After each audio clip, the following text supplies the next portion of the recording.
This is Mistakes in the Making. Hello, my name is Drew Maynard, and I'm here to talk about mistakes.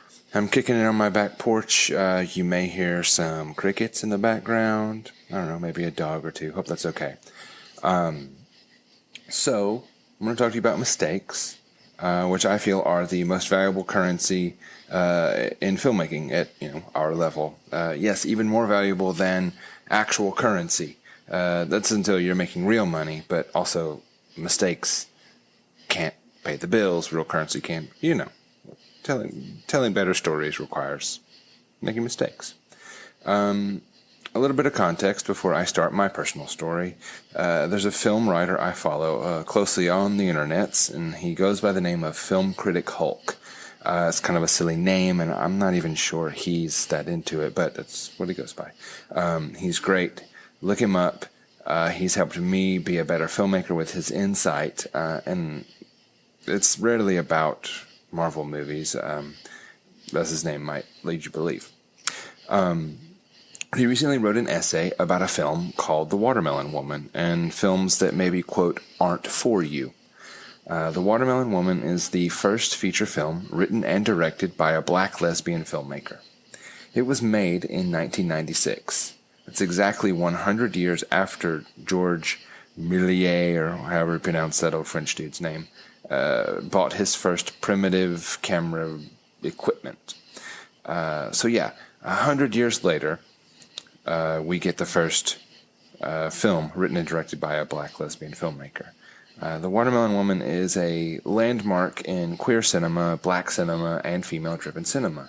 And I hope it's okay for me to say, I bet there's a good chance you haven't heard of it.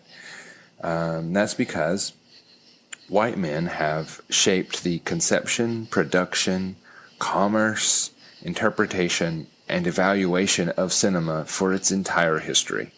And the residual effects of that white male influence are so vast and so strong, we're only now able to really begin sorting it all out. Right, so history lesson over. Thanks for sticking with me on that. So now, what if you realize instead of watching a film that's not, quote, for you, like The Watermelon Woman, you realize you're making a film that may not necessarily be for you.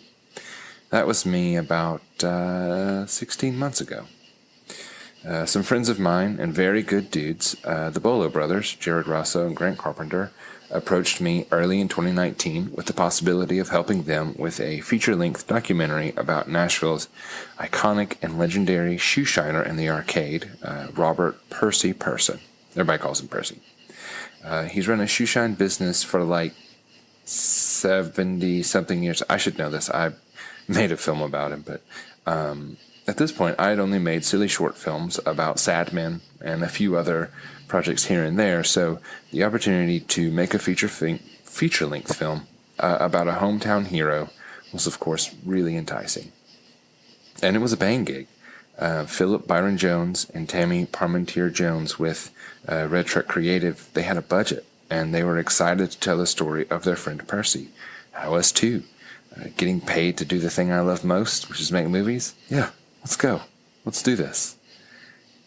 So Percy, the beating heart of our documentary, is a larger-than-life 83-year-old black man who's worked every day of his life since he was 11 years old. Usually, that was spent shining shoes. Back in the day, he would do some things that were less legal than shining shoes, but usually he's shining shoes. I, on the other hand, am a 34-year-old white man with a poodle, a private school education, and I've never really been anywhere near a jail. Probably should have a couple times, though. Percy and I really just have a few things in common. We're both native Nashvillians, and that's big. We both love Wu-Tang, and neither of us will object to an extra sip of bourbon. Aside from that, we're very different people in very many respects. Okay, back to film world. As talks progressed with the Bolo Brothers and Red Truck Creative, we formed our story, and I was in a way directing / co-directing / in the driver's seat of the film's narrative. We had a great crew with incredible cameras, prime lenses, steady cams, drones, all those gizmos and gadgets. We were professional AF. I don't know if we can cuss on this podcast. We were professional as fuck. But the narrative backbone was reliant upon, one, Philip's short story about Percy that inspired the movie, and two, my ability to extrapolate that story from its promising origins to the screen. And that's with lots of help from some good folks that we'll get to in a bit. So anyone who's made a doc knows that whoever's asking the questions on the other side of the camera has to get acquainted with the subject of the documentary quickly. As the de facto director/story guy, it was my job to sit down and pull the story out of Percy and anyone else we talked to. After 2 brief, beautifully enlightening introductory chats with Percy off camera, with no gear or anything, we had an intense 5-day shooting schedule to make the documentary. And that about killed us all. 5 days to build an on-camera rapport with someone who's lived 83 years on Earth. 5 days to sort through a lifetime. 5 days to build off of the narrative and chase any new leads that emerged. The crew was undoubtedly going to hit their marks, and I, as a story guy, had to hit mine. I'm going to keep bragging on the crew a bunch, and I would jump at the opportunity to literally work with every single one of them again, but I'm also just going to let you know that we were almost entirely white and almost entirely male.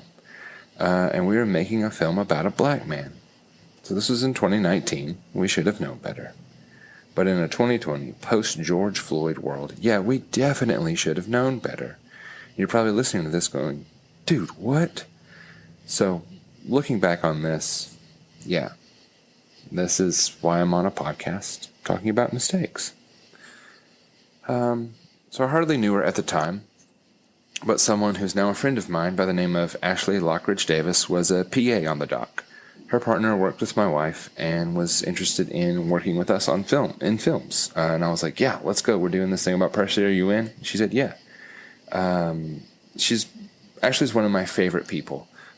So, I'm hesitant to throw a label or anything, but just for the sake of the podcast, since we don't have visuals, Ashley is a black woman. She's a black woman with an incredible narrative insight and way more work ethic than most PAs. Hire her, work with her, and in more of a PA capacity. It's just context that'll come in later. So as we all tried to keep up with the production schedule of the film, and I tried to extrapolate the story, digest it, and, build further questions that would lead us to a better story throughout all of this, we kept bumping into roadblocks, big and small, with Percy. He's a natural-born storyteller, and he's very entertaining. He has to be. He's at the feet of people every day from every background, and he charms every single one of them. But while shooting the doc, with cameras in his face and all of us hovering around, when he got to a subject he didn't want to discuss, he simply wouldn't discuss it. That's that. Like 80-year-old man obstinance. And as he would say, and I'm going to leave it at that. I couldn't press him any further. I tried a couple times, and he would just say, I'm going to leave it at that. And those portions didn't make it into the documentary. But it's their story there. And I respect that choice of his. We all have parts of our past that we wouldn't discuss with strangers, with cameras in our face, or even close friends. So I get it. But it's a movie about his life, and we have to connect certain dots to tell the story of Percy. And there's a lot of story. For example, spoiler alert, in the 70s, when he couldn't work as a shoe shiner, Percy was a pimp. Like a pimp. With women and guns and stuff. He's not terribly proud of that, and he had a hard time opening up about it. And that's okay. But as we tried to tell his story as gently and respectfully as we could, he just simply wouldn't let us in. So, cut to halfway through production, and Ashley has built up quite a rapport with Percy. They get along very well and hang out often off camera. Just randomly between shots, she asks me, if I had heard about this or that from Percy. And I'm like, what? No, I had no idea.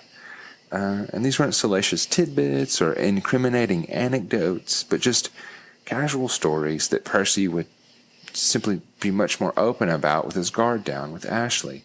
It's good material for a documentary. Like, If the movie's a coloring book, I just realized I'm only working with a Crayola 12-pack, but there's a 96-pack out there. I wanted that material, but it wasn't coming forth on camera with Percy.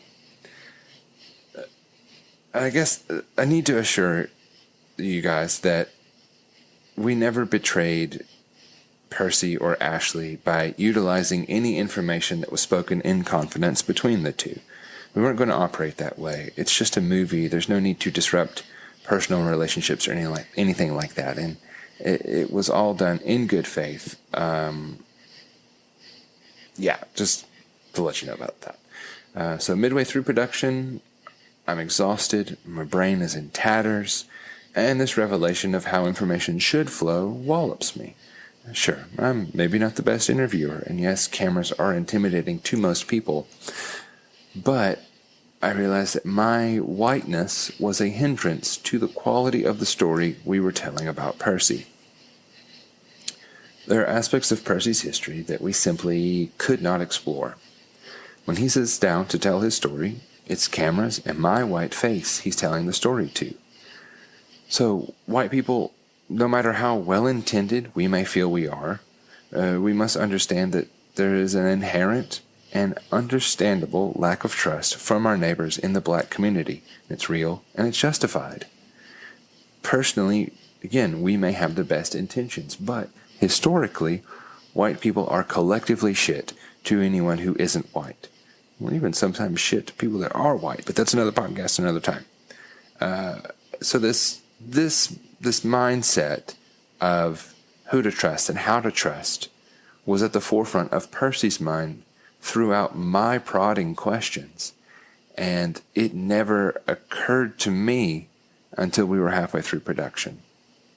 So my job is to basically prod and poke through this man's history.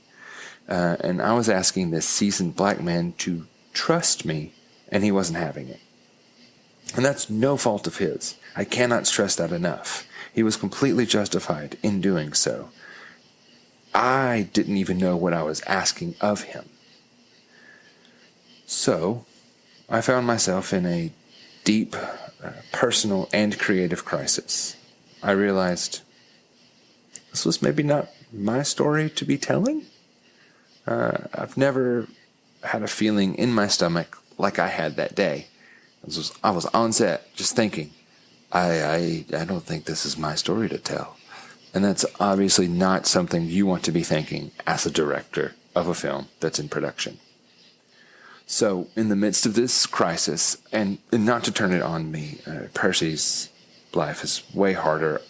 I just had a conflict on how to do my job well. But in the midst of the crisis, I had a few options. What do I do? Do I change up who asks the questions? And we thought about it. Do I rewrite the story? Not really at this point, and that's still me doing it. Do I hand it over to a filmmaker better equipped to relate to Percy? Again, the production train had left the station long ago. It was too late for any of that.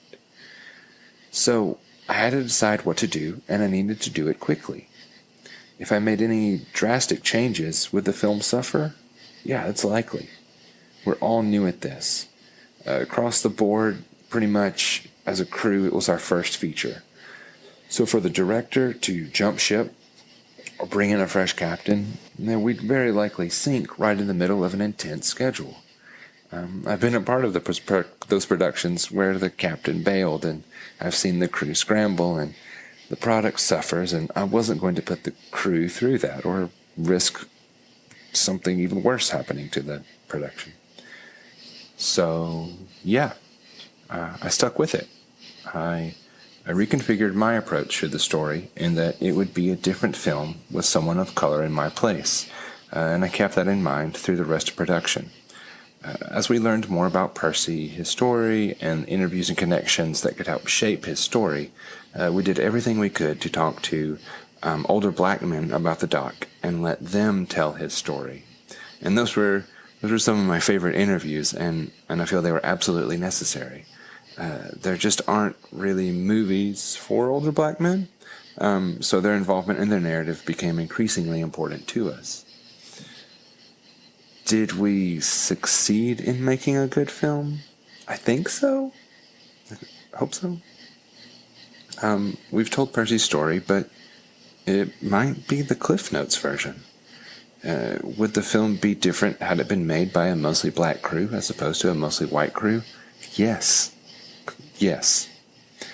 Did I know that going into it? Yeah, I probably did. But the capital M mistake I made was that I didn't put in enough work on the front end to make that happen, as I clearly should have. Am I proud of what we accomplished as a team? Absolutely. Absolutely. I am just less proud of myself in regard to what I did as a white man in the film industry. So throughout production and throughout post, Ashley made the film better, and I'll never forget how she stepped in with such care for Percy and the story and its portrayal.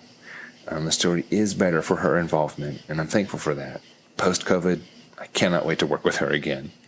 And it shouldn't go without mentioning that my good buddy Caleb Dirks, who wore many hats on set, also greatly helped shape the story. His cosmic spirituality and intensely focused articulation of narrative has pulled out so many stories and themes on projects we've worked on throughout the years.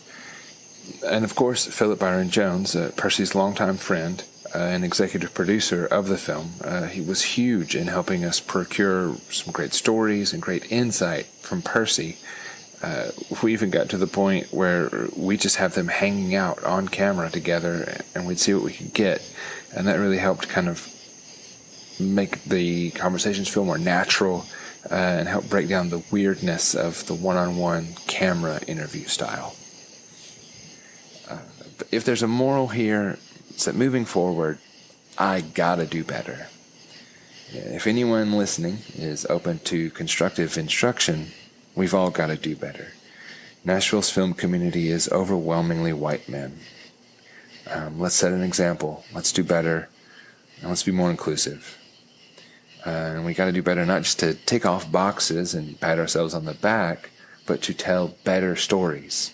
That's where we're in the business of making pictures. We got to tell stories. I'm so sorry I said making pictures like that. Okay. So, an inevitable plug. This documentary is itching to hit the festival circuit, but due to this damn virus, all the fun hubbub of having a finished product to show off is now in intense limbo, and we just take it day by day. But if you want to follow Percy's Shine Service on your preferred social media channel, we'll have updates regarding screening and any other fun things. My social channels at Drew Maynard will also have periodic updates on the film, but it's sprinkled in between photos of my dog on Instagram and screaming at elected officials on Twitter, so enter if you dare. Chris, thanks for having me on. It's always a pleasure to engage with our film community here in Nashville, and I can't wait to hear about other people's mistakes. You've been listening to Mistakes in the Making.